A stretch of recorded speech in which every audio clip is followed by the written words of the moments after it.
We can all dispose of recyclable materials in ways that protect the environment. It takes extra effort, but the payoff leads to a greener world, and I think everybody wants that.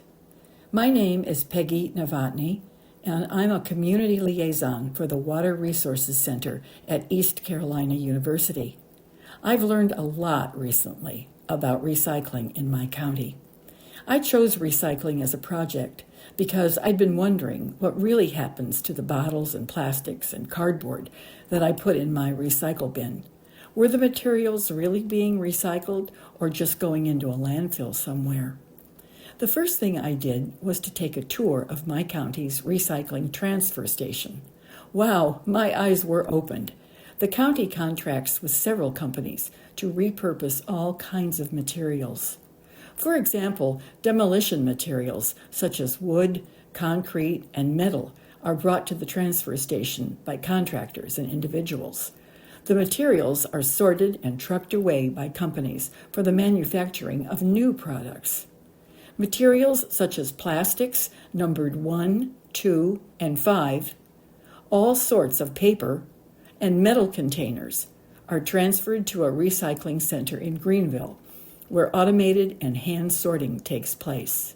These items are also sold to companies for repurposing. Next, I checked out the recycle bins located at most grocery stores in Greenville.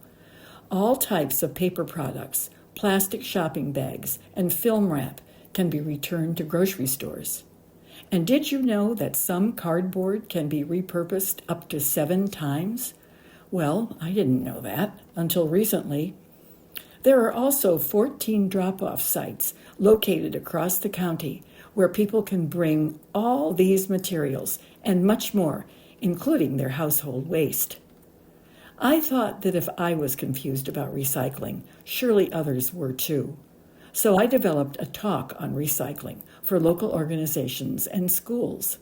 It's really been a fun thing to do. Over the past year, I've spoken with nearly 20 groups about recycling, approximately 400 people in my county. And I'm sure there's been a ripple effect. The ECU Water Resources Center purchased 1,000 of the county's brochures on recycling. The brochure is a great visual aid when I speak with groups. I hand them out liberally and take a lot of recyclable items for show and tell. It's hard to quantify the impact, but I can at least share one anecdote.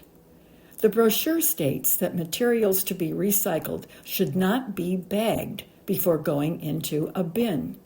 After sharing the brochure with neighbors in my apartment complex, I rarely see items bagged now, and I'm taking that as a victory. After talking with children and adults about recycling, I'm convinced that most people are concerned about the environment and want to do their part to improve it.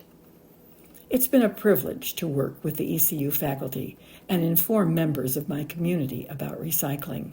The information has been so well received that I hope to go on speaking to groups and individuals about recycling as a volunteer when the grant ends. For more information about recycling in Pitt County, visit the Pitt County, North Carolina Solid Waste and Recycling website. And keep on recycling right.